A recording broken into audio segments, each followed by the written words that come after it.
Alright, welcome guys. We're going to talk a little bit about Kamigawa Neon Dynasty and the spoilers so far. I'm really only going to talk about the cards that I find interesting, so I'm going to be skipping over a lot that I don't particularly think are going to be too game-changing. But yeah, with that, let's look at some of the interesting cards that have been revealed, and I'm planning on releasing this video right after I record it, so this is day of February 1st, as of what we know now, according to MTG Spoilers website, which compiles everything together. All right, let's get into it. All right, first card I think is interesting and worth taking a look at is Light Paul's Emperor's Voice. So yeah, it's a 2/2 for 2. Yeah, decent baseline. And basically it says whenever you cast an aura, well, whenever an aura ETBs, if you cast it, search your library for another aura card with mana value less than or equal to, and with a different name than each aura you control, and put it on the battlefield attached to Lightfall. So, pretty cool. Those decks that already do that, already use a lot of auras, are just going to want this card directly because it's just, in a singleton format like Commander, it's just going to allow you to search up more. But as far as Standard and Modern and all that, Pioneer, I don't think this is going to see hardly any play, but it's definitely going to be included in Commander decks because it's just a cool way to get more auras out there on the board and attached. Yeah, not bad, not bad. March of Wretched Sorrow, I don't think it's particularly interesting. We're not going to talk about it. All right, next up we have Spirit Sister Call. I don't think this is all that great, to be honest. Okay, it's 5 mana. It's got, these 2 colors. At the beginning of your end step, choose a permanent in your graveyard. You may sack a permanent that shares the type of the chosen card. If you do, return the one from your graveyard to the battlefield. So a little permanent swap in there, except the one you bring back from the yard, if it leaves the battlefield, you exile it. So it kind of has built-in reduced shenanigans on there because you're still going to get some reoccurring value, but it kind of it's going to exile that thing permanently eventually, most likely. But is it still worth it? Probably. It's still a pretty cool card, but not sure if it's really gonna change anything or be that impactful on anything. It's just a cool card.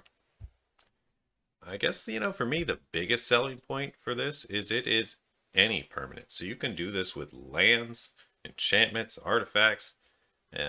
Usually this kind of thing is reserved for creatures only, and, it's occasionally the other permanents. But just the fact that you can do this with lands is kind of a big deal. If someone, for example, thinking again in a big singleton format, someone destroys your important land, like a Gaia's Cradle or something, you can get it back with this sort of thing, and keep just getting back your annoying cards or lands. So yeah, it's definitely an interesting card. I'm curious to see how it's gonna feel in play. It's at 5 mana. I wish it was a little cheaper. It would definitely be included in more decks at a cheaper cost, but yeah, just a cool card. Definitely worth mentioning. Next up, we have Weaver of Harmony. Just a pretty obvious include in any Enchantress type deck. Speaking more of the Commander format once again, but there are some of those in Modern. It's a Grizzly Bear, basically. Grizzly Bear stats, casting cost. Other enchantment creatures get +1/+1. Okay, cool little bonus, but not the big point of it. The big point, or the big awesome ability, is that you can pay a green tap and copy an activated or triggered ability from an enchantment source. You may choose new targets. So naturally you want to copy your triggers, like you could trigger Spirit Sister's Call again or something. A lot of different cool stuff you could get going with this, especially when you start getting a wide variety of cards and something like Commander. So super cool card. A lot of people are going to want this, but it is sort of a niche environment. You definitely, if you have a deck that has a lot of activated or triggered abilities, you definitely want it. Now you could do cool stuff like you could trigger your Ristic Study again and stuff like that, but that's not going to be huge. It's just going to ask them to pay another 1 or you draw a card. But still, I think this guy's pretty cool. He's probably going to be worth including. He's cheap enough that you can get him out early enough and potentially get value out of him early on. And there's a lot of interesting triggers. Now, do Saga cards and the lore counters count as triggers? I think they do. So you might be able to trigger more lore stuff too with him, which is pretty cool. A lot of potential with this guy. A cool creature. So Weaver of Harmony is definitely one to be looking out for. Alright, and here we have the black legendary land, Tekkenuba, Abandoned Mire. It kind of functions as just a swamp. It comes in untapped. You know, there's a whole cycle of these right now. I don't know if we've seen them all yet, but we'll have a gander. So it's kind of a auto-include in any deck that has black in it, because you really got nothing to lose in a singleton format anyway, like Commander, because it just comes in untapped and taps for black mana. But you can do its whole channel discard effect to basically do a Raise Dead at instant speed. You just bring a creature, well, it's better than Raise Dead, creature or planeswalker from your graveyard to your hand. Costs 1 less for each legendary creature you control. Yeah, I think this is pretty good. There's a lot of sweet planeswalkers and creatures you'll want to get back late in the game. If you get this early game, you can just play it as a land, no big deal. And yeah, I think this is going to be a cool card. Is it going to be game-changing? Is it going to be game-breaking? No. But it's definitely a cool card that a lot of people are going to want to include in their decks, at least in my opinion. Alright, next up, another card I think is interesting is this Selfless Samurai. It's a 2/2 for 2. We're seeing a lot of these 2/2s for 2s, Grizzly Bear stat things. So what does it do? Yeah, whenever a Samurai or Warrior attacks alone against lifelink until the end of the turn, that doesn't really matter a whole lot. Not going to be triggered a ton anyway, so not a huge deal. But what it does have that's super cool that is nice is you can sacrifice it and choose another target creature you control, gains indestructible. So basically, you can sack this guy to give someone indestructible, like your commander or something like that. That's going to be the big reason to include it. This is just a bonus. A decent uncommon. Alright, next up we have Anchor to Reality, a 4-mana sorcery, the blue sorcery. That does something pretty cool. It's uncommon. Alright. Additional cost, sack an artifact or creature. That could kind of hurt in some situations, but it's not that big of a deal once you read what it does. Search your library for an equipment or vehicle and put it onto the battlefield and shuffle. If it had mana lower than the sacked permanent, scry 2. So obviously you're going to use this to essentially bring in something like just a giant equipment, a giant scary equipment like the Caldera Complete, or what's the other one? There's a lot of big modern equipments that will just be perfect, that cost a ton to cast, but if you can just drop them onto the board with this thing, then it's going to be flippin' sweet. So I do think this will see a little bit of play. The casting cost is a little high, but given that you can get anything out of your deck, it's probably going to see some play. Cool card. Anchor to Reality. Alright, here's another cool uncommon. I think it's just kind of cool. It's what is it? It's Flourishing Thief. Blue uncommon, costs 3 mana and Jitsu for 2. And on its ability, all it reads is whenever one or more ninjas or rogues deal combat damage to a player, create a treasure token. Not as good as I initially thought because it's one or more, so you can only create a max of 1 treasure. So that really limits it, but still not too bad of a card. It gives you a little ramp, so that's cool. But yeah, that's Flourishing Thief. Might see a little play, but I don't know, maybe I should skip this one. It's not that great, but it's still cool. Alright, here's another one that I guess is worth mentioning. It's Mecha Titan Core. It's a 2-mana 2/4 equipment with crew 2. Not too bad at stats, not great for attacking, but pretty good for blocking, I guess. And it has pay 5, exile this card, and 4 other artifact creatures or vehicles you control. That's going to be pretty hard to activate, but if you can manage to get this off, which a lot of people might aim to do with decks, you get a 10/10 with Flying, Vigilance, Trample, Lifelink, Haste. That's all colors. So you get Mecha Titan. Mech Titan just sounds cool. People are going to want to build this just because it's a Mech Titan with a lot of abilities. Flying, Vigilance, Trample, Lifelink, Haste. So you're going to swing with it right away. It's got Vigilance, so you can hold it open for blocking still. It's got Trample. It's got Lifelink, so you're going to gain a bunch of life. Yeah, creating this Mech Titan is going to be huge. And if Mech Titan leaves the battlefield, you get everything you exiled except this core back, tapped. So this whole, the 4 other artifacts, it's sort of like a temporary storage for them. It's not like you lose them permanently. Well, you could, but essentially they're going to need to kill this construct, or else they're in trouble. And when they kill it, you get all your stuff back anyway. And so you're not losing a whole lot necessarily. This card is cool. It's a neat design. Is it good? Questionable. It has the potential to be quite good though. Um, yeah, you got to exile artifact creatures or vehicles, so it's very deck specific. But if you think about this, there's a lot of artifact creatures that have ETB effects like Solemn Simulacrum. There's a few new ones we might see later in this video. Some of them have leave and ETB triggers that will trigger once this construct dies if things come back. So there's definitely some cases where I could see that this might be playable. It's a cool card. Mecha Titan Core. Look out for that. Alright, here's another one. The Fall of Lord Konda. This sort of reminds me of, what is that enchantment that was in Standard not too long ago? The 5-mana one that exiles something and then brings something back. Well, this exiles a creature with mana value 4 or greater the opponent controls. So it's a decent exile to take care of those big dragons and stuff. But and then on second trigger, each player gains control of all permanents they own. Most of the time, this isn't going to do anything, but occasionally it might help you. Essentially, you're going to play this as probably a sideboard card for when people are playing things with high mana value, and maybe they're stealing your stuff too because there's some sort of control deck. So it's going to be pretty good against some control decks. And the last thing is just it flips into a 1/3 wall that when it dies you draw a card, which isn't terrible. It's not great, but it's also not terrible. So this is in a weird place, I feel like, because the last part, the 3, that's really good against aggro decks. You know, you get a 1/3 defender that draws you a card.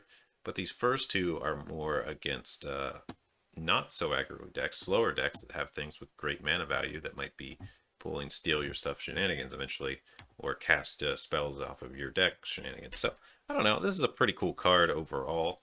I think it's worth a mention. It might see some play. All right, now you'll kind of notice a trend after a while here. They're definitely printing a lot more decent white stuff than usual. Maybe they've just been watching the professor's channel a lot and are getting the hint.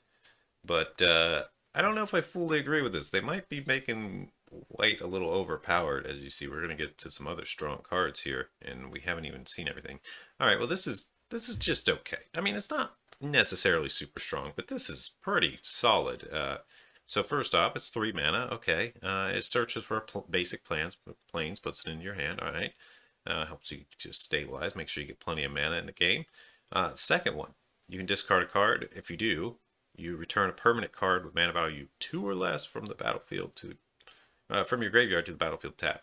So you could essentially discard this planes you get and bring something back, or you could just bring a land back if you've sacked a fetch land or something. There's a lot of potential. It does say permanent card, and I believe that's going to include lands because lands have a mana value 0 unless there's yeah. So there's a lot of potential here. You could also get like your lightning greaves back or something if you're playing commander. There's a lot of 2 mana value good things in that range too. And then on the third saga, this one's also really good. This one really sells it. You get a 3/4 vigilance foxbunk, and when it attacks or blocks, you get a little 1/1 spirit. So it's gonna just accumulate a lot of value generating those spirits. And since it has vigilance, it could potentially attack and then block and then attack and block. You know, it could generate more than one of these per round before it comes back to you. So I feel like this is a pretty decent strong card. I don't think it's game breaking or anything that's gonna be too crazy, but it's solid. It's solid enough to mention. All right, let's look at this legendary creature. It's a 3/2 samurai, vigilance. For 3 mana, another decent white card. A lot of, it looks like you'll be able to get your sagas back and stuff. Whenever a samurai or warrior you control attacks alone, you can cast an enchantment from your graveyard this turn. It's just a solid card that can generate value, a lot of value over time, especially if you're running a lot of these sagas. So, Hiko Yamazaki, the poet, pretty strong, not bad. Could make a decent mono white commander if you're going for a bunch of sagas and enchantment theme. Alright, next up we have Brilliant Restoration. It costs 7 mana and in the white, but it returns all artifact and enchantment cards from your graveyard to the battlefield.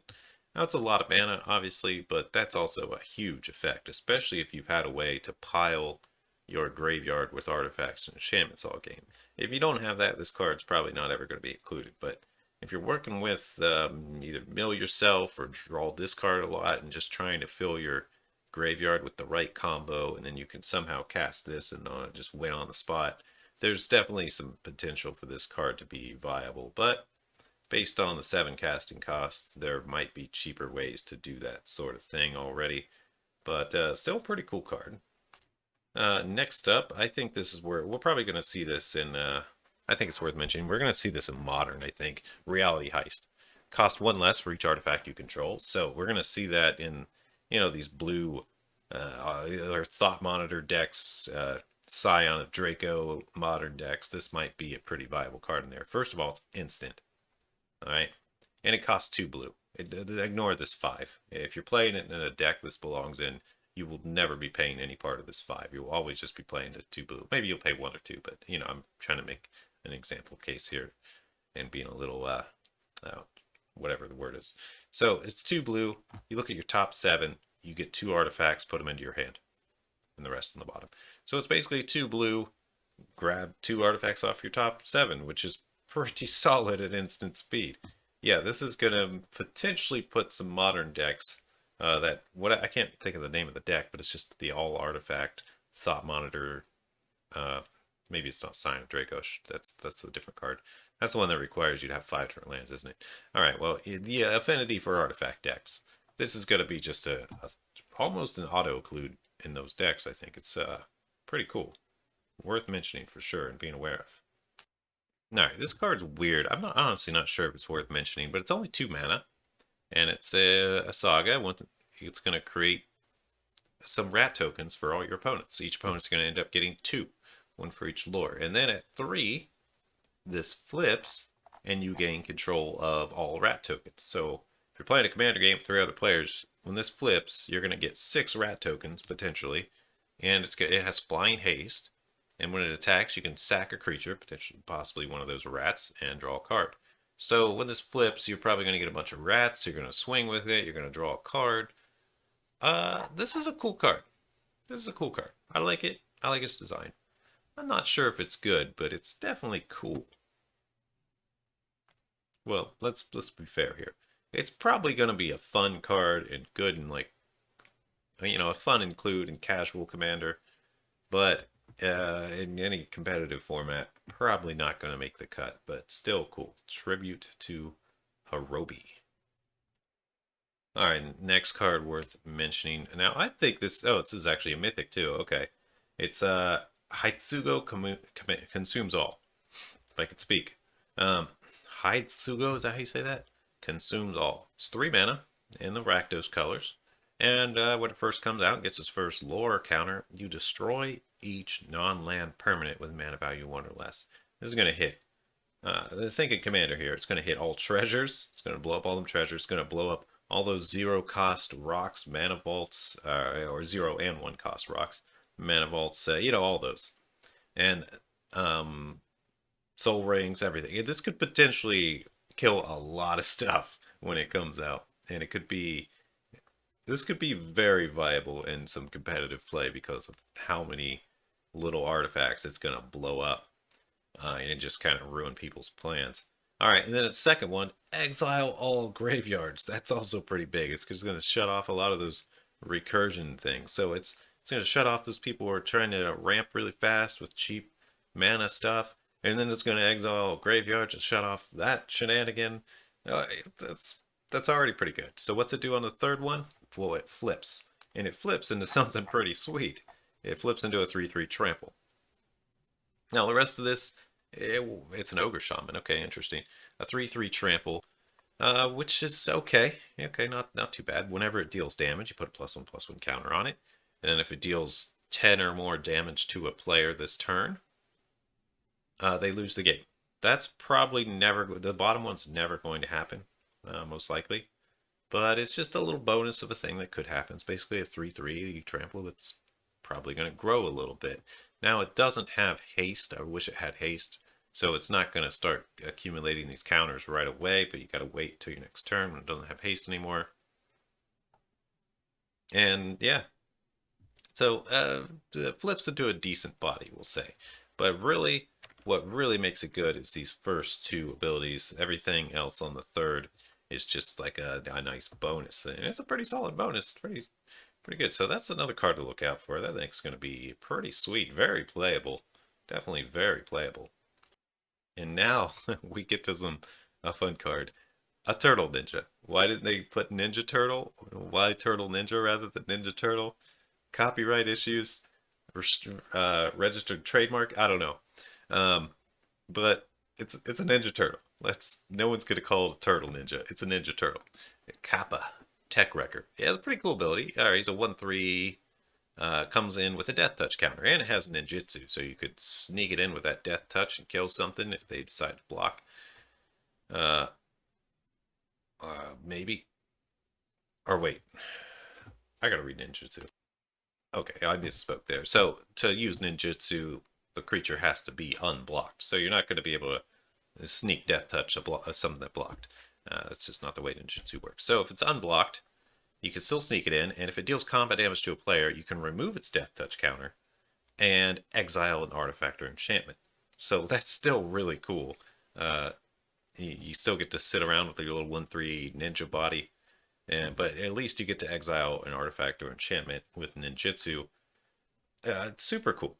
If you have these, I don't know. I feel like I don't want to speak too soon on him, but I don't know if he's exactly a strong card, but he's really cool and is at least really useful. So it's a playable Ninja Turtle. Could you ask for any more, really? All right, and next up we have basically Kikijiki is back. It's a 3-mana saga. First you get a little Goblin Shaman, a 2/2. A 2/2 for 3 mana right away. Not too bad. And when it attacks, you get a treasure token. So it's going to end up ramping you some. No haste on it, so you can't get that treasure right away. But you can get it next turn, and if this Goblin Shaman hangs around, then you can keep generating treasures. Not too bad already. All right, let's see what the next one is. It's you can discard up to 2 and draw 2. Discard up to 2, draw that many. So a nice way to just kind of sculpt your hand a little bit there if you want. Not bad. Not a bad ability. Also pretty decent if you're using your graveyard. Even better if you're using your graveyard and have some recurring effects, because those cards you discard could be all upside. And it could be essentially like getting 4 cards, because the 2 in your yard are still useful, etc. You know the deal. So it's pretty good already. Then at 3, what happens? It flips into a 2/2. And what is this 2/2? But it's Kikijiki. Reflection of Kikijiki. It's a 2/2. Same ability as Kikijiki, except it now has 1 mana to activate. So it's going to be a little harder to go infinite with this version of Kikijiki. Also, you got to wait to get those 3 lore counters, so you can't just pop it off in a single turn. You got to kind of make some steps and prep for it. But definitely worth knowing about. Pretty cool. Alright, next we have the blue legendary land. Pretty nice. Alright, so just like the one we talked about earlier, all these legendary lands are kind of the same in that they come in untapped, and they tap for the mana color that they are. So that just makes them flat out good. You can just always at least play one of these in your deck in place of an island or swamp or whatever. So all of these are going to be somewhat coveted, I think, and you're going to hold a decent monetary value. I feel like over time, especially because they're just auto includes in any decks with these colors, basically, and you just can't go wrong with that. So, all right, what's its channel? That's what you want to know and hear about, right? 3 and a blue, discard, return an artifact, creature, enchantment, or planeswalker to its owner's hand. So this can hit basically any permanent type except lands. It doesn't say non-land though, so that's interesting. Because there used to be this problem where like people would animate a giant land and you would have a bounce, but it said not you can bounce on non-land, so you couldn't bounce their creature. This can actually hit those land creatures, so that's interesting. This ability costs 1 less to activate for each legendary creature control, pretty standard. So yeah, this is going to be really good in Commander, for sure. Yeah, every deck that has blue in it, every commander deck that has blue in it, is going to want this card. This set is, you might notice after a while, this set has a lot of auto-include cards for commander decks, just obvious upgrades. I think this set's going to be pretty valuable for that. That's just my opinion so far. What do you guys think? Yeah, this is a cool card. Here's another creature, Satsuki the Living Lore. It's a 2-mana, 1/3. You can tap to put a lore counter on each saga you control, which is kind of cool. You can just advance those sagas. Activate only as a sorcery. Fair. When it dies, choose one. You can either bounce a saga or enchant creature to its owner's hand. It can be yours or an opponent's. Oh, it's you control. Never mind. It has to be one of yours. So you can bounce a saga or enchantment, which probably not going to do too often, but maybe. And the other thing you do is return a saga from your graveyard to your hand, which is most likely what you're going to be doing. If you have a saga that ran out and flipped or something and then died. Yeah, so I don't know. Pretty cool creature. I don't know if it's, I don't think it's broken or anything, but definitely has some nice value on it. I think it's going to be put in, definitely going to be put in some decks. All right, we do see a lot of new shrines here, so there's going to be a possibility of seeing a lot of more shrine decks in general. I don't think this card is particularly great, but it's okay. I just want to mention that there's a lot more shrines coming in, so I haven't seen any bomb shrines in the set, but usually that's not the problem. Usually it's like once you get some number of shrines, you kind of hit this limit where everything's kind of scales out of control in the shrine deck. Someone's got to do something about it, you know, talking about Commander here more. I don't know if we'll see any shrine decks in Standard, but we might see some in Modern with all these new shrines coming up. I guess we'll see. But this one's alright. It just allows you to pay 1 during your end step and hit a player or planeswalker with X being the number of shrines you control. So 1 mana could potentially start pinging people for 5 or 6 or planeswalkers as a player or a planeswalker. So definitely some solid potential on this shrine creature. Alright, we're going to kind of talk about both these cards together because they're on the same screen. Let's start with Ryu, Storm's Edge. 4 mana, 3/3 with first strike. Whenever a samurai or warrior you control attacks alone, untap it. If it's the first combat, there's an additional combat. Alright, so additional combat steps. Usually not that big of a deal, but Najila. If Najila attacks alone, she's going to create a warrior. You get just a free bonus step. So your first attack with Najila, with this thing in play, you don't even have to pay the 5 mana Wooburg to get another phase. You just get your next phase, and then you can go from there. So this guy, I think, is just going to make Najila a little more busted, but other than that, isn't going to be that big of a deal. Yeah, he's super cool, though. Definitely, I like it. I don't know really if there's much more to say about it. I don't know if it's broken. All right, Circuit Mender. Now, this is one of the ones that I thought would go really good with that Mecha Titan. Circuit Mender. ETB, gain 2 life. Leaves the battlefield, draw a card. So this is a perfect thing to exile or flicker because you're just going to gain life, draw cards, shenanigans. It's a super cool creature. He's probably going to be played for his value. I like the card. I feel like it's a poor man's Solemn Simulacrum or something that instead gives you 2 life instead of getting a land, but is also a little cheaper and got a little more toughness. There's definitely some cases where this is going to be good, and you're definitely going to get that card because if they exile it, you get it. If it flickers, if it dies, whatever, the leaves the battlefield is a lot better than a dies trigger in general. Alright, I guess these are both worth talking about. One of these is a common, the Guardians of Uborrow. Modified creatures can attack as though they didn't have Defender.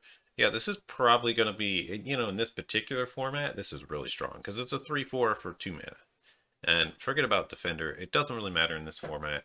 And sealed or limited, rather, if you're drafting, if you get one of these, it's not going to be too hard to pick up some sort of modification. So it's just going to be a really good body and limited, but apart from that, I'm not sure if it's all that great, but it's cool. All right, and we got this guy. I'm not even gonna try to say his. I'll try to say his name. Hiko Yamazaki, the General. A 4 mana 3/3. He's got trample. Whenever a samurai or warrior attacks alone, you can cast an artifact from your graveyard this turn. So an okay trigger, you could get your equipment back, you could recast your Lotus Petal, you know, a lot of little stuff like that you could do with them. Her, rather. I think it's a her. It's hard to tell these days. You never know. After all, a man just won the women's swimming championship and it was on the news and I was like, what? How's that even work? Alright, but I don't want to get too distracted or get into any political stuff. It's just, I don't get that stuff. It doesn't matter. Ultimately, it just doesn't matter to me. Stop putting it on the news. I don't care. Alright, next card. Yeah, I wanted to maybe mention, no, I don't think Historia's, there's some shenanigans with modifying vehicles on this card, but overall, I don't think it has I don't think it's versatile enough to really be that great. It's probably going to be a dead card, but I'm trying to think of a situation where this is like really good. It's maybe decent and limited. Alright, but the card really to talk about on this screen is the Sunblade Samurai. A 5-mana 4/4 vigilance, but that's not really its good point. It's a human, that's somewhat relevant.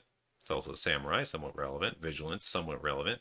You can pay 2, discard it, and put a basic land and or basic plains into your hand and gain 2 life. This is going to be really strong and limited because it's going to stabilize your deck. It's a decent body. It gains you life. It's a samurai, so it's going to get you those attack alone samurai triggers. Yeah, I think this... I can't believe this is a common. I feel like this should be an uncommon, but Sunblade Samurai is something to be aware of for sure. Now, for all you vehicle deck people, you're going to want to include Prodigy's Prototype.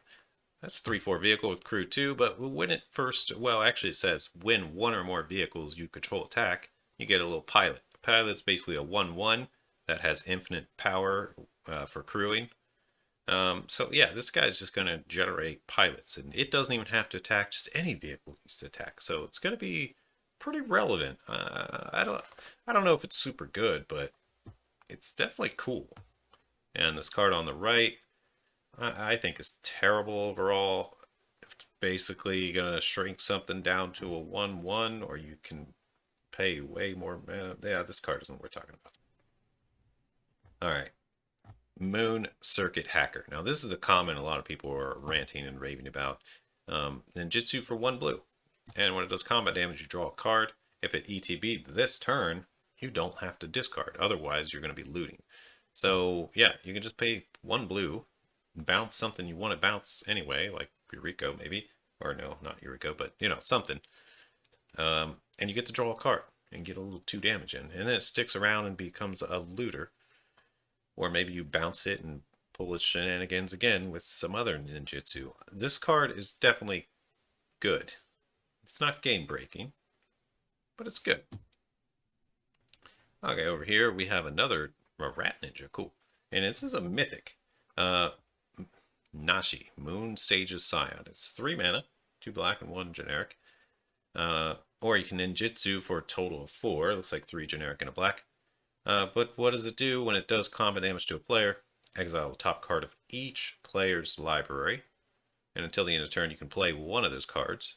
If you cast a spell this way, pay life equal to its mana cost rather than paying its mana cost. That's not necessarily a bad thing. This is a great commander card already because, yeah, it's a 3/2 for 3. If you just, you know, swing at the guy that's open, exile everybody's top card.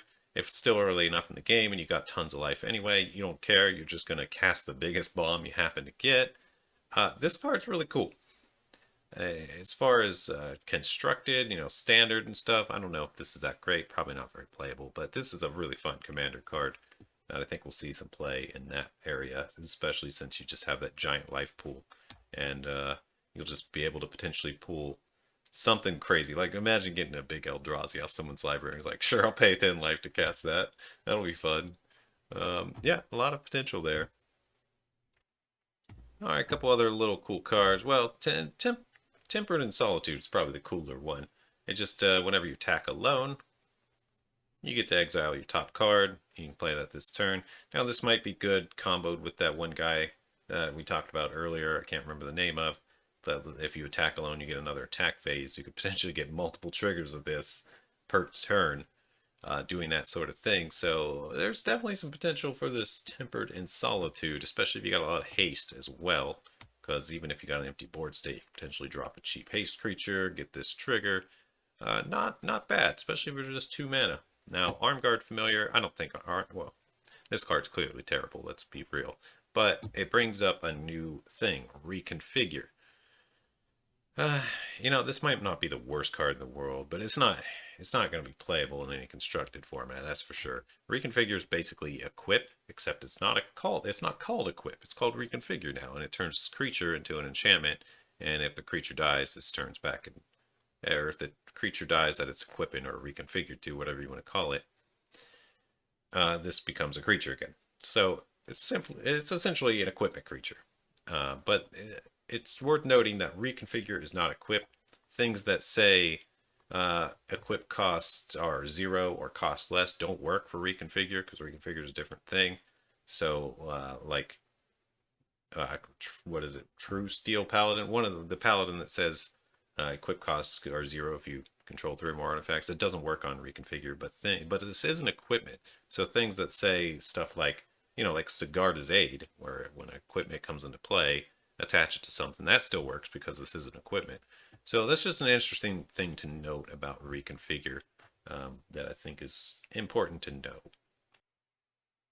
All right, and now we get to what I think is one of the most impactful cards of the set that is going to see play in so many sideboards and so many commander decks, Lion Sash. It's well, it's Scavenging Ooze, except it's white, and it can be an equipment. And it's it's an equipment cat Scavenging Ooze. Need I say more? Same casting cost as Scavenging Ooze, except white. Starts out as a 1/1, so a little smaller, but it is equipment. Okay, so you pay a white, exile target card from a graveyard. If it was a permanent card, you put a +1/+1 counter on Lion Sash. And yeah, so it's going to get big after a while. Now, Scavenging Ooze is specific to creatures. If you exile a creature, you get the +1/+1 counter. This is just permanent, so you exile lands, artifacts, enchantments, planeswalkers, you still get that counter. So it's almost better than Scavenging Ooze. And then you can equip it to something. Equip creature gets +1/+1 for each +1/+1 counter in Lion Sash. So it can be, and the Reconfigure cost is really cheap, just 2. Wow. So yeah, you're going to be able to put it on one of your creatures. If it has lifelink or something, you're going to get a boatload of life. There's a lot of shenanigans like that. You can put it on something with trample and trample over with the giant thing. And if they kill that creature, then this turns back into the cat. And yeah, it can just swing on its own. This is definitely potentially better than Scavenging Ooze. So white is looking a little thick in this set. This is a good card. That yeah, if you have a white deck, this is an auto include once again. So the price on this thing is going to get jacked up after a while. I try to say that lightly because, like, when this is first printed, there's going to be so many of them coming onto the market. But that's more of an after the fact thing. Like, if they never reprint the card after it goes out of print, that's when the prices tend to spike and stuff like that. But I don't want to get into that conversation. All right, we got Naomi, Pillar of Order. I guess this is worth mentioning. It's just an uncommon legendary human advisor. I don't think this is good because the casting cost is too high. It's a 5-mana 4/4, which is not a good stat line. And so you're thinking, okay, this better have a good ability. The ability's okay. It's not game breaking. It's not really gonna take over games, at least anytime soon. If she were just cheaper, it'd probably be more playable. All right, whenever attacks or ETBs, if you control an artifact and an enchantment, you get a Samurai 2/2 Samurai with Vigilance. So this trigger isn't guaranteed, first of all, so that's a bit of a problem. It's a 2/2. If you can trigger this every turn and you get it on ETB, it becomes pretty worth it, I think. But it's it's nothing to write home about. I don't think that one's really that great. It's all about the Lion Sash, man. This Lion Sash is insane. Alright, well, this card's worth mentioning in those mono red decks. I mean, this is 5 mana and it takes 4 red, but mono red's not going to have a problem with that. This is an instant as well, and you can cast up to 2 instants or sorceries with total mana value 6 or less from your graveyard without paying the mana cost. You may, okay? Those spells would put in your graveyard this turn, exile them instead. Alright, so yeah, it just allows some instant recursion of more stuff in your graveyard. A lot of times you're going to be playing something like, well, let's think Commander here. Jessica's Will, Invoke Calamity, Jessica's Will again. Oh, I can cast something else too. How about this other thing that generates me a bunch of mana? This is going to be like some real, like, just, graveyard, big red mana ramp. I exile a ton of stuff. You storm off and grape shot you for 4,000. One of those cards, please.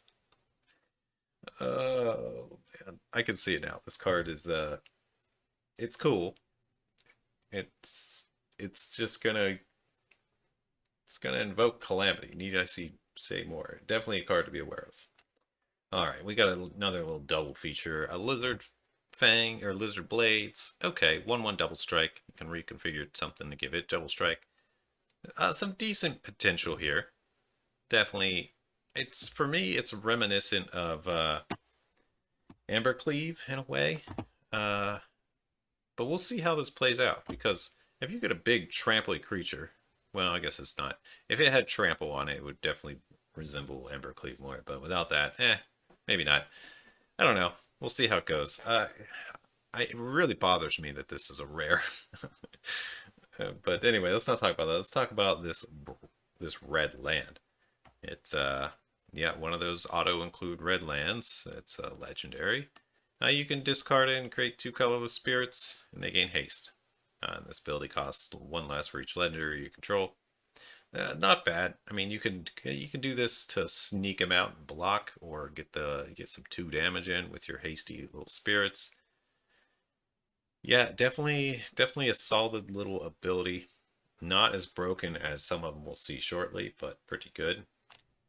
More mythics. More mythic double features. Alright, Kadama of the West Tree, a 3 mana 3/3 legendary spirit with reach. Alright, that's decent stat line. Alright, what else does he do? Modified creatures you control have trample. Okay, now we're getting good with the lizard blades, because now trample double strike. Alright, whenever a modified creature you control deals combat damage to a player, search your library for basic land, put it into the battlefield tapped. Okay, now this is nutty. Just imagine Lizard Blade gets through, hits twice. Well, you gotta equip it something to have a modified thing. You're gonna get 2 lands off a double striker. So I want to try this. I want to play a Lizard Blade Kadama deck and just get a bunch of lands. That sounds fun. All right, but yeah, cool card. Is he gonna break the format? Probably not, but definitely super cool. A lot of people are gonna be playing him. Alright, and we got Juji the Midnight Sky, 5 mana, 5/5 flying menace. That stat line is incredible. 5/5 flying menace for 5 is good. It's going to be so hard to block. Not only is it flying, it's got Minachi. And you know what Minachi means? It means it has to be blocked by at least 2 creatures. So, got to be blocked by at least 2 flyers. So, this is a problem. This basically says unblockable. It's nearly unblockable. Nearly. Not completely, but you can kind of think of it like that because there's going to be a lot of cases, almost all cases, where your opponent simply can't block this thing. So it's going to be hitting them for 5 every turn. And when they finally manage to kill it, you can get one of these 2 triggers. Each opponent discards 2 cards and loses 2 life, which is going to cripple them more because they just spent something to remove it, and now they got to discard 2 more. They're just going to be in a real... This is going to put people in a real pickle. This card is such a strong, just aggro card in general, because the way it's just going to be like your life total is going down, and if you kill it, you're just going to still be put in a terrible place. And this does say each opponent. Each opponent discards 2 cards. So in Commander, people are going to be like, no, don't kill that thing. It's going to make us all discard 2 cards. Leave it alone. They're like, but we gotta kill it. It's unblockable. It keeps whittling us down. And it's just, this card's going to be a pain. I can tell you already. Just like, so cheap. So mean. Very strong. Very strong. Alright, and if you don't want to make your opponents discard 2 cards, you can put a non-dragon from your graveyard onto the battlefield and lose 2 life yourself. So you can, I don't know, bring your Razaketh back in, or your Villainous Broker of Blood, bring him in. You know, all these sweet mono black huge demons that you want to typically reanimate. This guy can just do that when they finally get rid of him. Oh my god, this card's insane. This card's actually really good. The more I look at it, the more I'm just like, really? Does all that? And more? And oh god, wow. Just wow. Alright, well, let's see what else we got. Alright, well, I think we have the prettiest planes we've seen in a long time here. That's all. That's all. Let's see what else we got. Alright, we're getting to old spoilers, so you might have already seen a lot of these, but this is the first video I'm doing, so I'm going to include them here. Tatsunari Toadwriter, 3/3 for 3. There might be like one of these legendaries, 3/3 for 3s in each color. I don't know, because we've seen Kodama, now we've seen this guy. And so what's this guy do? Whenever you cast an enchantment spell, if you don't control a little 3/3 frog creature legend. Okay, so basically whenever you cast an enchantment, he makes his little 3/3 legendary frog, if it's not already there. And this frog has on it, whenever you cast an enchantment, each opponent loses 1 life, you gain 1 life. So he's going to try to slot into probably some of those enchant, some sort of enchant deck with salt-type colors, which is sort of odd. That's sort of pie breaking a little bit there, but it's super cool. Look at this art. Do you see this frog with the tongue hanging out the side? I want to play this card just for that. All right, and then you could pay 2 mana to make him and target frog not be able to be blocked except by flying or reach. So essentially it's like, oh, I get on my frog and jump, so you gotta block me with a flyer or a reach. Pretty cool. And he's a ninja. Gotta top it all off. I think this is a cool designed card. I don't really know what else to say about it. It's just cool.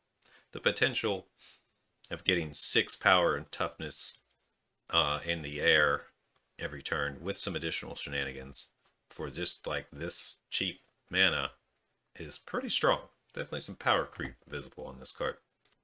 Alright, now I don't know if this is really worth mentioning, but I feel like this is really strong in limited or draft or whatever you call it. Assassin's Ink. It's a nice destroy creature planeswalker that's going to cost 1 less if you control an artifact, 1 less if you control an enchantment. So very, very much premium removal in limited. I don't know if it'll see any constructed play though.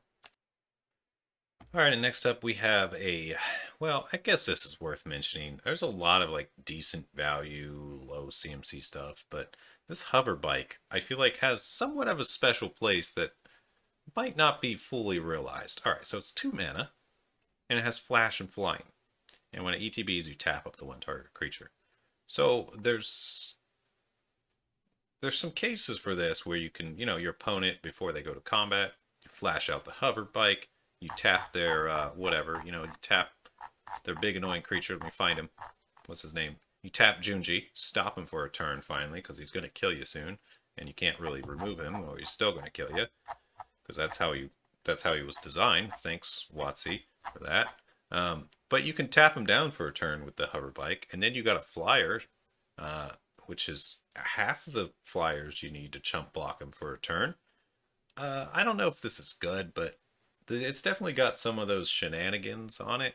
That's like, oh, that stupid hover bike. I keep getting got by that hover bike. So it just reminds me of one of those cards. I think it's worth mentioning, and it's a hover bike. It's a hover bike, man. All right, we have these, there's one of these of every color too. So we saw one of them earlier that was not that great. The black one, hit a creature. So basically they're like the color and then X, and you can exile any number of that color of cards and make it cost 2 less. So you can essentially pay 1 red, exile a red card, and get X as 2, and exile the top 2 cards of your library and play one of those cards. You can play up to 2 of those cards. So I guess the magic spot here, the sweet spot, is probably X is 2, and you get 2 new cards. So this is, I think, going to be really strong in Storm decks in particular, this March of Reckless Joy. Because, maybe you have like some big card you can't cast in your hand, but you got March of Reckless Joy, you can pay 1 red and get 2 new cards to play and continue your Storm off from there. So, or you can just, there's definitely, this feels like one of the stronger of these ones due to the red's typical shenanigans of trying to storm off. Now I'm thinking more of like Commander, not Standard. I think this is terrible in Standard right now. I don't think it's any good, but there's definitely some include potential in some modern decks and some commander decks, so an interesting card. And we also have March of Otherworldly Light. This reminds me of that, the prismatic, well, I can't remember the name of it, the one prismatic ending, I think, that you see a lot of people playing modern. This is sort of like that, so it might be pretty good. It's instant, exile target artifact, creature, or enchantment with mana value X or less. So it can hit a lot of stuff, artifact, creature, enchantment, basically anything but planeswalkers. Not being able to hit planeswalkers kind of hurts, but it's cheap enough. I mean, if you're hitting something that's a 0 cost, like some one of those free mana rocks that who knows why they printed to begin with, then you can just pay 1 white and do that, and it exiles it. Or you can get tokens. You can get tokens for just 1 mana in exile. So not bad. Definitely some potential here. Also notably, this can exile the Mecha Titan for just 1 white mana at instant speed. Worth noting, because that's a token with 0 CMC. Alright, we got Gloom Shrieker. Now this is kind of a throwback to Eternal Witness. It's a 2/1 for 3 mana in the Golgari colors. It's an enchantment cat beast.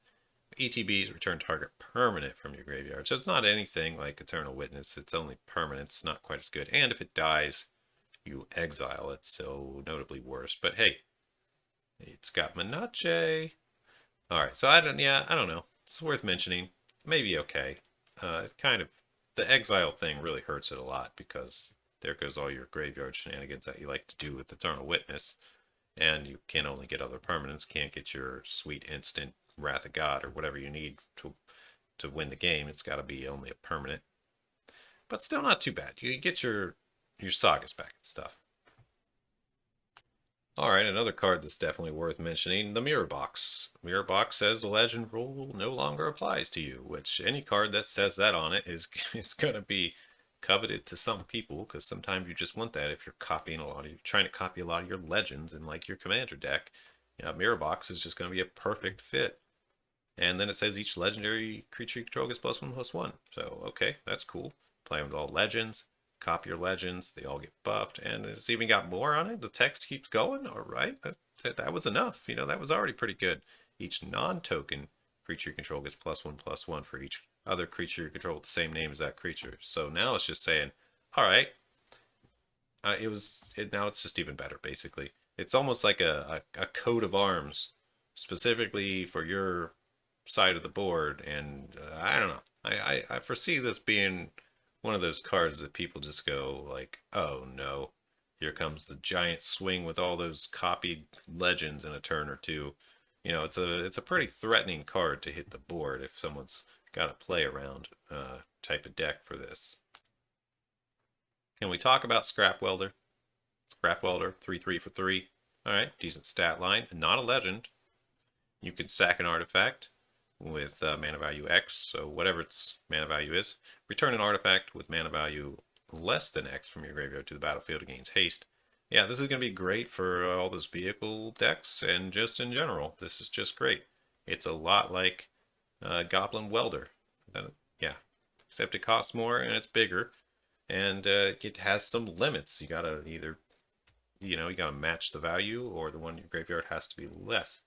And you can't do it to your opponent's stuff like you could with Goblin Welder. It's only your stuff, but still. Yeah, this guy's pretty cool. He's definitely got annoying shenanigans written all over him. So, yeah, definitely something you want to be aware of and watch out for.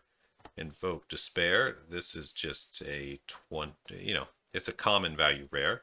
It is one that's going to make you go, I didn't want to pull that anything but Invoke Despair. It's going to be one of those rares that invokes despair when you pull it. And now I say that, but it's not actually that bad. In mono black, where this 4 black symbols don't really matter so much, it could potentially draw you a lot of cards. The problem with it is, it says target opponent, sacks creature. So it's not all your opponents. You just got to target someone, and it's already 5 mana. So that's a little overpriced, I think. Too bad it doesn't say. If it's a set each opponent, I would love this card for Commander, but since it doesn't, I don't think it's worth playing. If they can't, they lose 2 life, draw a card. Repeat this for enchantments and planeswalkers.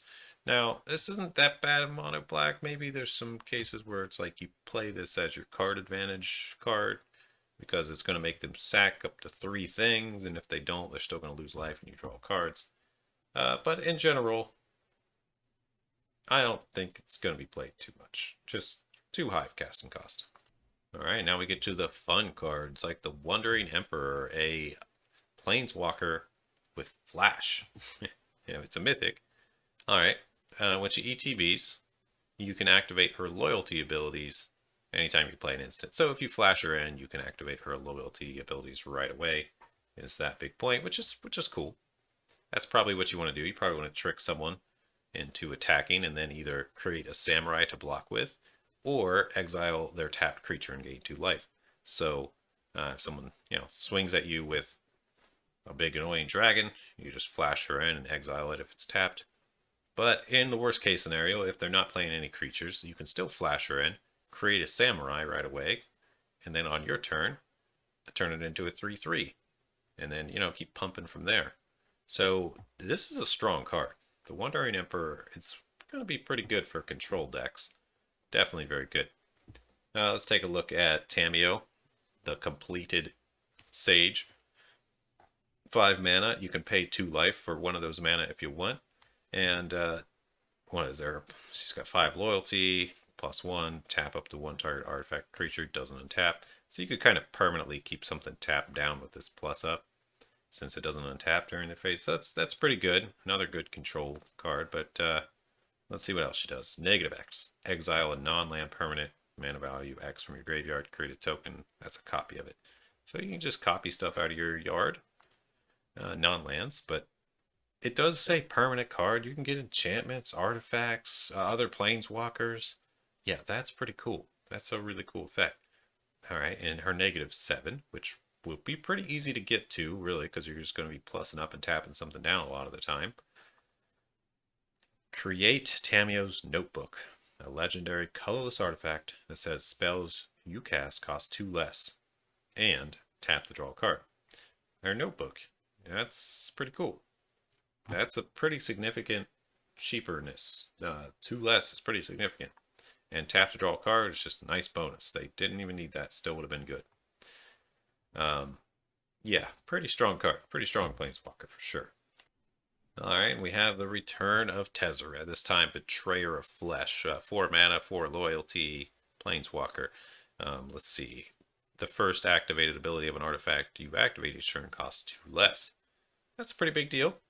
This could be really good for things like untapping your Mana Vault or untapping your Grim Monolith if you're playing those cards, or untapping your Basalt Monolith. Things like that are always nice. Just to get that to be cheaper can help you get a lot of extra mana on that particular turn. But that's, there's a million other activations too that could be mentioned. So he's already interesting just with that static ability. And that is each turn. So if, it goes to your opponent's turn, you can now activate something for 2 cheaper during your opponent's turn. So this ability keeps going. It's once per each turn. It's already strong. Alright, and his +1 is draw 2, discard 2 unless you discard an artifact. Alright, not bad. -2, target artifact becomes a artifact. If it's a vehicle, if it isn't a vehicle, its base power and toughness is 4/4. Alright, not huge. Well, wait a minute. This is permanent. This is a permanent change. It permanently makes one of your artifacts a 4/4. That's actually better than I thought. I mean, it is a -2, so you could you could turn a treasure into a 4/4 permanently, and that's kind of cool. Or you can just make your vehicle permanently no longer need to be crewed. So pretty cool. All right, it's -6. You get an emblem with whenever an artifact you control becomes tapped, draw a card. All right, so what I'm reading here is this is an auto include in the Urza decks, and oh man. Like, I don't like this card already. This is one of those cards that makes people groan when you play it. One of those cards, kind of like all the Vorinclexes. Everyone just goes, oh, especially the old one. Anyway, let's move on. We got this Reality Architect, which seems pretty interesting. It's a Moonfolk Wizard, 3 mana, 2/3. Uh, Legendary. Okay. Whenever one or more non-creature permanents are returned to hand, draw a card. Triggers only once each turn. Now, this does say, it doesn't say yours. You can bounce your opponent's stuff and draw a card. So, very annoying. White and X, return a land you control to its owner's hand. And you can bounce an artifact or enchantment with X or less, or not bounce, return an artifact or enchantment, mana value X or less from your graveyard to the battlefield. Activate only as a sorcery. And that's also going to trigger the card draw because you returned a land. Yeah, this is going to be kind of an annoying card to deal with. A lot of shenanigans in this set, huh? Alright, next up we have the Secluded Courtyard. This is decent. Alright, so ETBs, untapped, choose a creature type. And when you can tap it for colorless, or you can tap it for a mana of any color and spend it only for those creature spells of the chosen type, or ability of a creature of the creature card of the chosen type. Geez, that's a mouthful. So yeah, this is kind of like a better unclaimed territory, basically. Just kind of directly better, I think. So yeah, gonna be played for sure. Pretty cool card. Alright, this Greater Tanuki here, dog enchantment creature, I think he's worth mentioning because, well, it's going to be strong and limited. You're not going to see it in any constructed play, quite frankly, but because it's a 6 mana, 6/5 trample, big body, but you know, you don't want to draw it early. But in this case, it's fine if you have it in your opening hand because you can pay 2 mana, discard it, and and you just go get a basic land, put it into play tapped. So it's in its worst case or early game scenario, you're getting to ramp up. So it's going to be a great creature for those big ramp up and play big spells type deck, especially in limited. Something you want to grab in your draft if you're already going that route, because it's like, oh, this is one of those big creatures I don't mind having in my opening hand because I can still use it. So definitely worth taking note of the Greater Tanuki. It's probably going to help win a lot of games and drafts and stuff. Alright, we're looking at the Simian Sling here. This one's okay. It's a 1/1 for 1 equipment monkey. When it becomes blocked, deals 1 damage to a defending player. So it's going to be great at pushing damage through, especially those final few points. But the problem with cards like this usually is, well, it's a 1/1. Once they get like a 2/2 out, then they can just block it all day and it doesn't matter. So this thing having reconfigure to buff something by +1/+1 and still getting this trigger is kind of a big deal. Because once you play a bigger, better creature, and this guy is not really relevant on the board anymore, you can just equip him to that bigger, better creature and get all these little effects still going. So, I mean, at 1 mana, yeah, this is gonna make mono red burn, or whatever you want to call it, in standard and stuff, a little better. I think it's definitely going to be worth playing. Alright, we have another pretty strong card here. It's an Equipment Jellyfish. That just sounds weird. That's Equipment Jellyfish. Alright, well, it's 2 mana for 0/4. So that's already pretty good. I mean, blue often needs stuff like this just to stop the early aggro, people swinging at those little creatures before you can get set up. And a 0/4 can be pretty good for that. Not good enough on its own, but look at all these abilities. First of all, you may look at the top card of your library at any time. You know, that's not super significant until the next part, but still, you know, it helps you plan ahead to know what you're going to draw. As long as the reality chip is attached to a creature, you may play lands and cast spells from the top of your library, and it reconfigures for 3. So yeah, once you've had this out for a while, and then you get to play other stuff, and you get to a point where you can equip it, then you can start going off from the top of your library, playing lands, casting spells after spells after spells at the top. This card's good. This card's really good. Granted, it needs to be in the right deck. If it's your only creature and you can never reconfigure it to something, it's not very good. But if you can reconfigure things, it's got some potential to have some serious shenanigans that is really gonna take over games. Just the card draw alone, well, it's not true card draw. It's just card advantage, rather. You're just getting to play lands and cast spells off top of your deck. That's really strong. And just the fact that you play it early as a 0/4 is going to help you get to that late game stage, because it's going to save you so many life points being able to block things coming at you. So a lot of upside to the reality ship. I think it's a strong card. And now we're to the card that everybody's been ranting and raving and complaining about. Seiju, Who Endures. This is the... Why isn't this a mythic? Why? Someone explain why this isn't mythic? Because the other ones aren't? Who cares? This one's obviously more busted than the rest. Alright, so it's a legendary green land like the others. Taps for a green. Perfect auto-include already. Doesn't even matter what this channel is, it's an auto-include. But what if I told you that this channel is the strongest channel of all? And it's also the cheapest channel of all. Okay, so yeah, pay 2, which is in reality probably going to usually be 1, and discard it. Destroy an artifact, enchantment, or a non-basic land. It's like a creeping mold for 1 mana. That's just a land if you don't need it. Well, what are they thinking? Alright, well, they do get to search for a land of a basic type and put it into play, so kind of a drawback. They can go get their shock land or whatever and put it into play tapped, so it ramps them up a little bit. But I mean, you're going to be able to destroy like all is broken, Cabal Coffers or some artifact or enchantment that's a problem. And who cares if they get a land if you're getting rid of some problem artifact or enchantment or land that's taken over the game. So I mean, still, worst case scenario, you just play it as a land and get your land drop for the turn.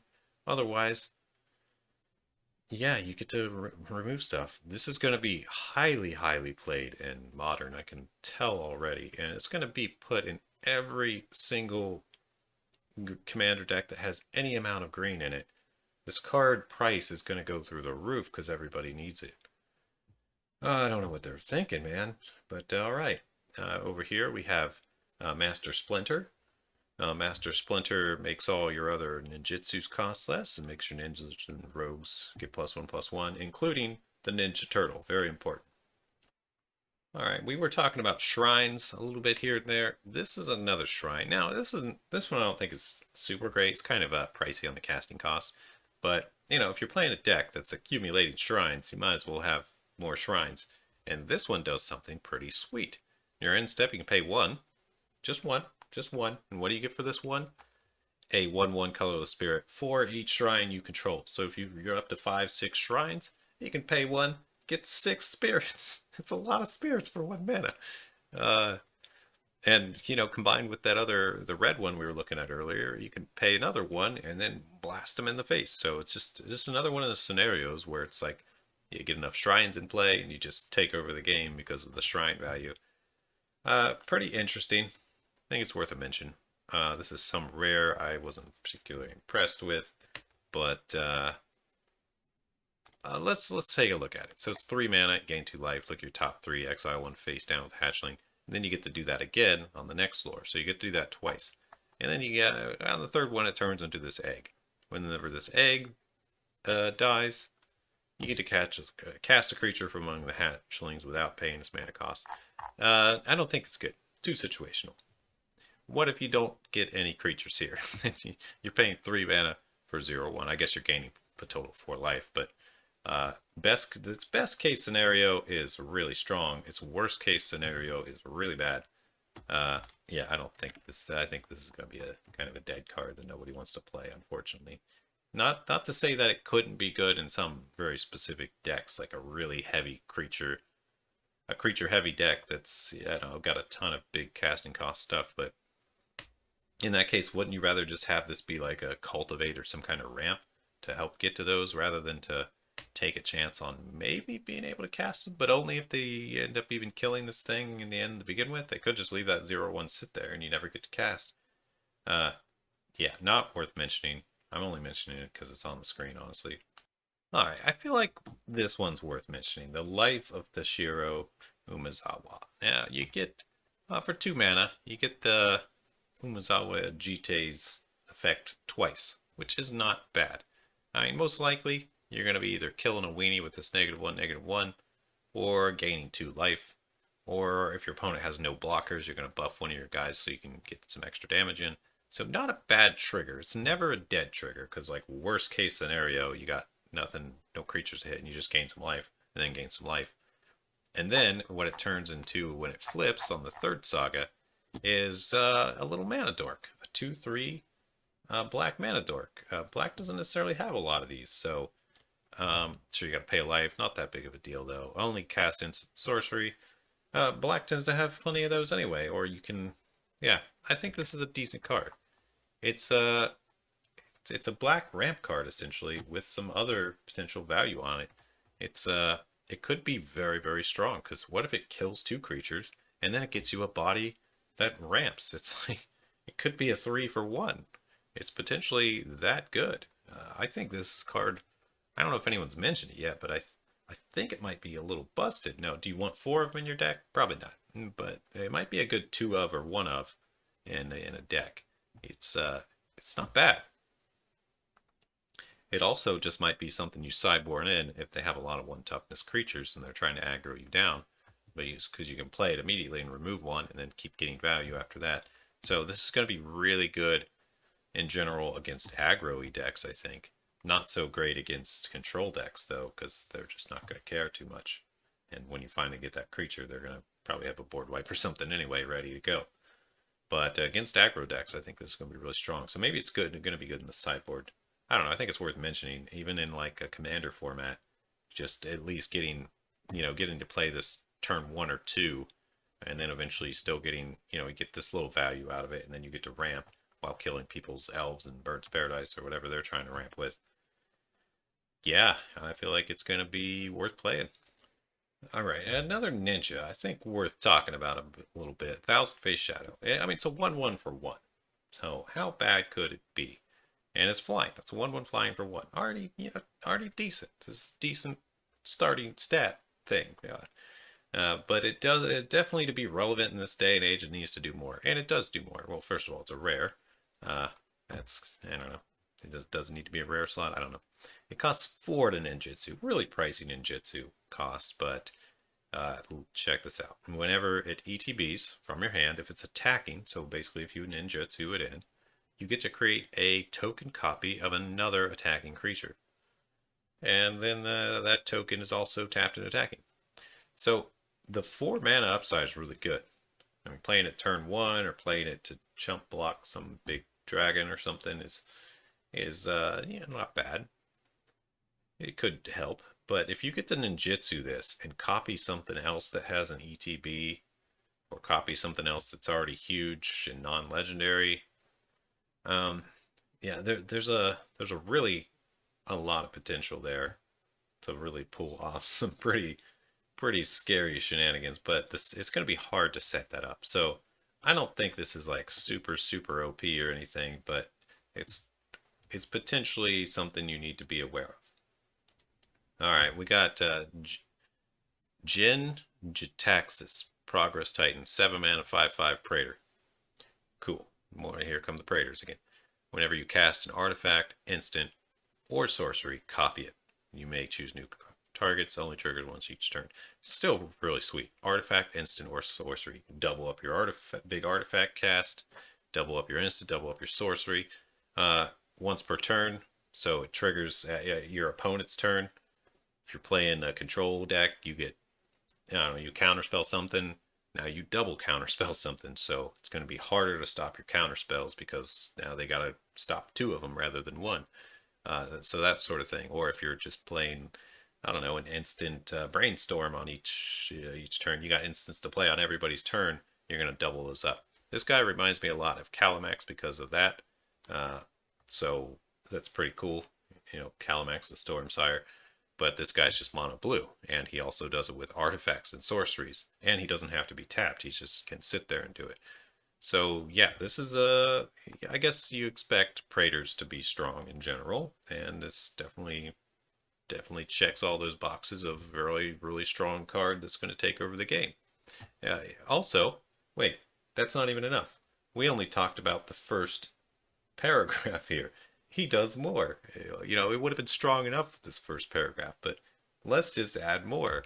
Whenever an opponent casts an artifact, instant, or sorcery spell, counter that spell. This ability only triggers once each turn. Can you imagine going into standard right now and someone just plays what, turn two, what, the little jellyfish guy, so you're slowed down, and then they start playing big krakens that bounce stuff, and then they play this, so your spells just get auto countered, theirs get doubled, and they're just like, what is this toxic game? this cards like these are why people quit playing Magic the Gathering. Well, no, I don't want to say that. That's a bit harsh, but this card is literally too mean. All right, can we just agree that this card is literally too mean? Sure, you know, a good stable person that understands the game is just gonna laugh at the scenario and be like, "All right, you got me. I concede," or whatever, and have a laugh about the situation. But new players or people that are less stable, it's gonna make them rage and flip tables. But hey, I guess, you know, the more ways you can get people to show their true colors, sometimes that's a good thing. Totally off topic lesson, but you know, sometimes you got to create, or you got to get in these scenarios to learn how people really are, and be like, okay, you're an insane rager that's going to destroy everything if someone plays a piece of cardboard. Get out of my life, that sort of thing. But that's a total side point. It's just these cards have that kind of effect of like, they're basically designed to trigger triggerable people. But is that a bad thing? Now we're getting into a different thing, because you want to know if people are triggerable, because those kind of people kind of suck. So anyway, let's move on. I guess I'm just trying to find the silver lining in these toxic cards. All right, the rest of what we have here I don't think is verified. We have this big improvise organic extinction, and it's like 2 white and 8 wood, has improvised, so you tap artifacts, destroy all non-artifact creatures, I believe. Yeah, these are probably not verified, but it looks like someone was able to sneak in some stuff. We got another 3/3 animator guy. Let's see if we got, it's this Katsumi the animator. Legendary blue, 3/3 flying, some activation cost, and gives a non-artifact creature flying if it's not a vehicle, going 1/1. Beginning your upkeep, put a +1/+1 counter on each of up to 3 non-artifacts. Okay, well, just like someone that's going to buff and animate a little bit. We got some new Goblin Samurai. It's hard to tell what he does. Battle Squad, red, rare. It's cost 6 mana. Whenever one or more modified creatures you control attack, untap all modified creatures. And there's additional combat phase. Triggers only once each turn. So it's kind of like a, seems to be some kind of Godo remake. That's a little weaker maybe. We got this Penitent Warlord. Let's check him out, see if we can get a gander at what this does. A 0/5 for 3. Legendary, rare. As long as it's enchanted, equipped, or has a counter on it, and whenever he deals combat damage, draw that many cards, and he deals that much damage to each other opponent. Okay, that's kind of cool. You always gotta love card draw. Anything that has draw cards written on it somewhere is probably decent. Shrika, Genesis Engine. What is this, an 8/8 vehicle for 4 mana? What the heck are we looking at? 1 tap, draw 2, discard, create a 1/1 pilot that accrues with up to infinite power, crew 8, can be your commander. Okay, this might be coming from like the commander set, but yeah, that's not bad. I mean, it's going to attack as an 8/8 once you activate this ability at least once. It doesn't have trample or anything.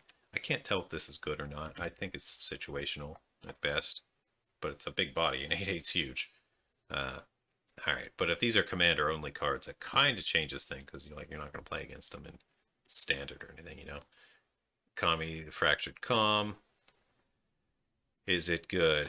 At the beginning of your end step, goad each creature opponents control that's enchanted by an aura you control, and then put counters on this guy for each creature goaded. So you want to enchant your opponent's creatures and then goad them. This is like a goad build around. But you want to be enchanting your opponent's stuff with the things. I don't know. That's pretty weird. Interesting though. I like that it's at least different. All right, we got Katoro or Katori, Pilot Prodigy. Vehicles have crew 2. Beginning of combat, target artifact becomes a artifact creature you control gains lifelink vigilance. Beginning of combat. Okay, so you crew something, you give it lifelink vigilance.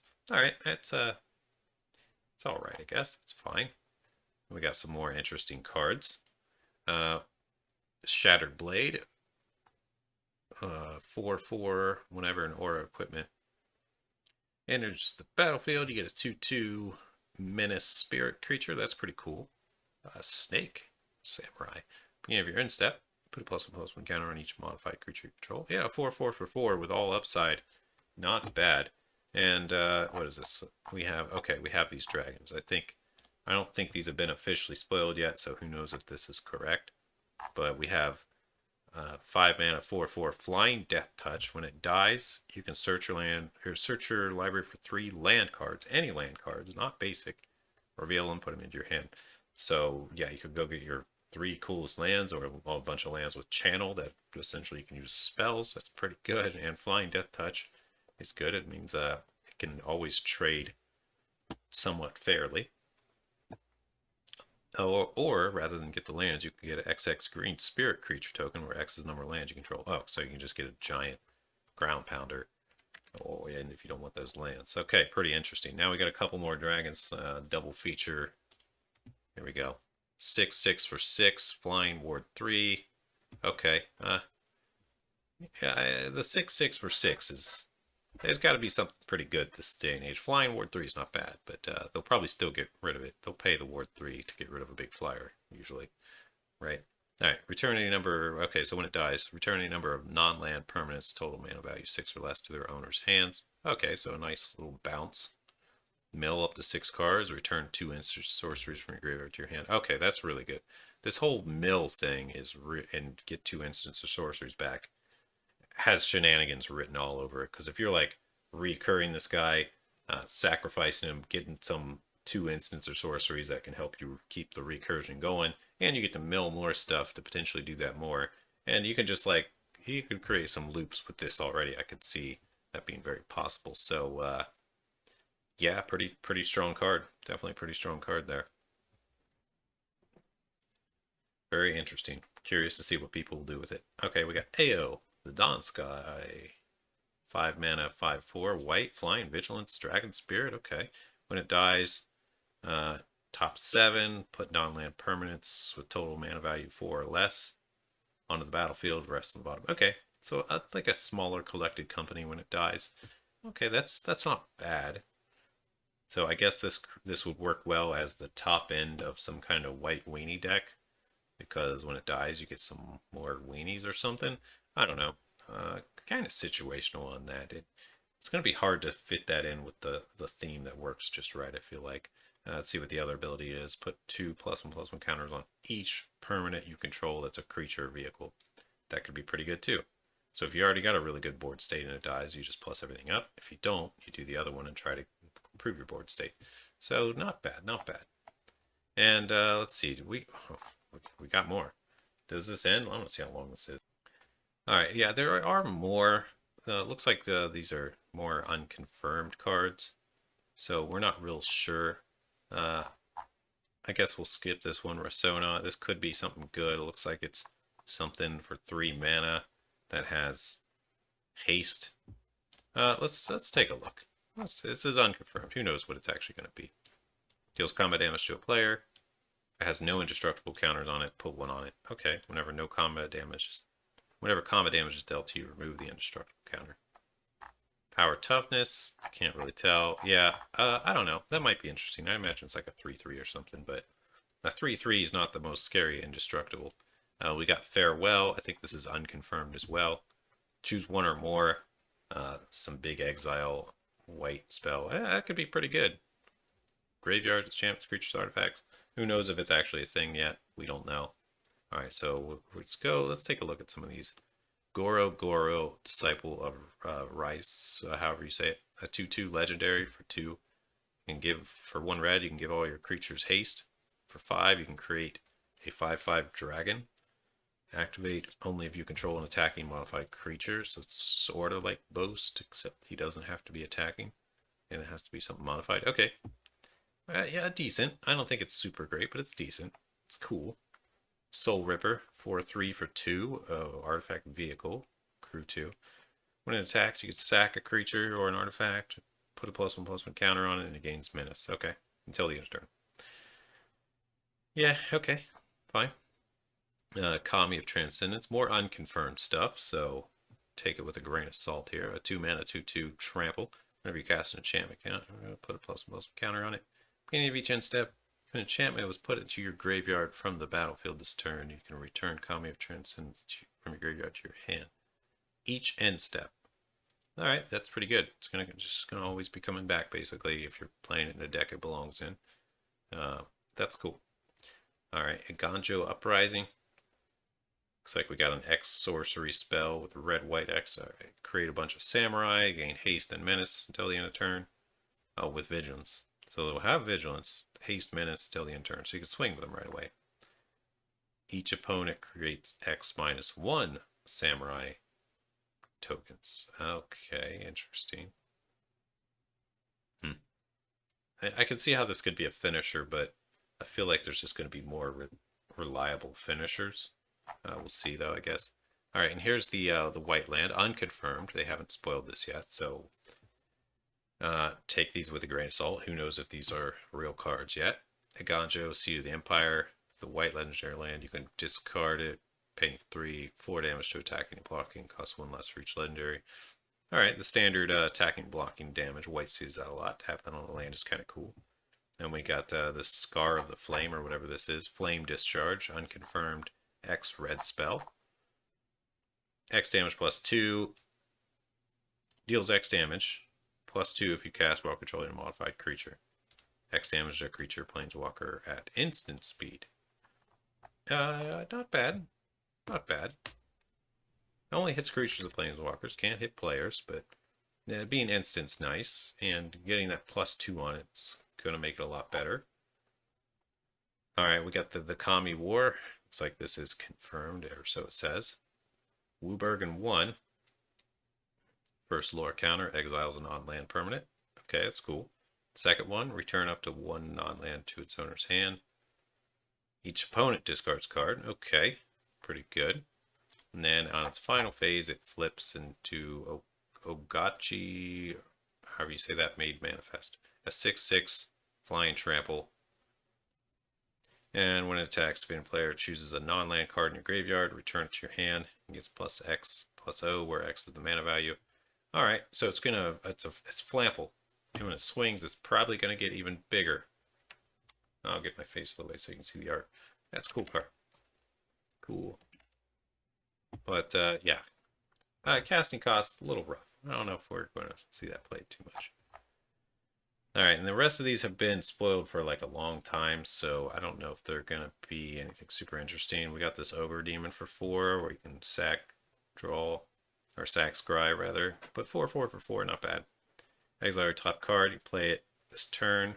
Whenever you exile a non-land, deals damage equal to its mana value to any target. Yeah, that's not bad. That is not bad. And we got Satoru Umezawa, 2/4. Each creature has an ninjutsu 4. Whenever you activate a ninjutsu, you can look at your top 3, 1 into your hand and the rest in the bottom. It only triggers once per turn. Okay, some nice little shenanigans there. At Sushi the Blazing Sky, a 4-mana 4/4 flying trample. When it dies, exile your top 2. You can play them to the end of the turn or create 3 treasures. Yeah, that's good. That's really good. Yeah, nice baseline. All upside when it dies. Can't go wrong. Kateo Suzuki, Planeswalker here. Beginning your end step, ETB'd. This turn he phases out. Okay, so he's going to do that once basically. +1, draw a card. So they basically won't be able to kill it right away. You're definitely going to be able to get 2 activations off this guy, which is kind of cool. Draw a card, discard unless you attack this turn. So, okay, he's one of those second main. You play him second main, plus him up, draw a card. Next turn, you also get to do the same thing probably. Or you can create a little ninja that can't be blocked for -2. Alright, that's cool too. When you get -7, get an emblem with whenever a creature controls deals combat damage, search your library for a blue, black, or creature card, put it onto the battlefield. Yeah, that's really good. You basically just go get your big Praetor or whatever at that point. Alright, we got some more unconfirmed stuff. We got Echo of Death's Wail, Flying Haste 3/3, Gaining Control of all rats. Whenever attack. Oh, this is... Yeah, this is confirmed. We've seen this now. We looked at that earlier, so they just haven't updated the site. We got the Sweet Dragon, 3/3 Flying Flash Dragon. When it ETBs, another target permanent gains indestructible for as long as you control Kyodai. And Woobird, +5/+5 into the turn. Pretty cool. Yeah, this is going to be really strong with Kenrith. Because, yeah, you can flash him and save stuff, of course. But also you can bring him back with Kenrith and save stuff. And stuff like that. There's going to be some shenanigans with the, yeah, definitely, that's just the immediate thing I thought, is this belongs in Kenrith-style commander deck. And we got a bunch of sweet-looking lands, and that's pretty much it. Alright, well, whew, what a video. We're at 1 hour and 30 minutes. We went over a ton of cards. Let me know what you guys think. You can see the site for yourself if you want, just at magicspoiler.com. Thanks for watching. See you in the next one. Peace out. Alright, I guess I'll tack this in somewhere. After I stopped the recording, I noticed a few new spoilers just came out. Okay, Spell Pierce is being reprinted as a common. Okay, that's cool, I guess. Not entirely sure how I feel about that. We got Cloud Steel Kyrian. Equipment, 3/2 flying, equipment creature. Equipped creature has flying, and you can't lose, your opponents can't win. Reconfigure for 5. So that's pretty cool. Just going to be one of those cards that says you can't lose and your opponents can't win. Pretty cool. The reconfigure is pretty expensive. Pretty easy to remove though with 2 toughness. So I don't know if this is game breaking, but it's definitely one of those cards to look out for. And a couple other cards. I think this Mobilizer Mech was just also spoiled. Becomes crewed up to 1 other vehicle, becomes an artifact. Okay, no, I mean, we may have already seen this. But yeah, Spell Piercing, Cloud Steel, Kyrian. Also cards to look out for in this set.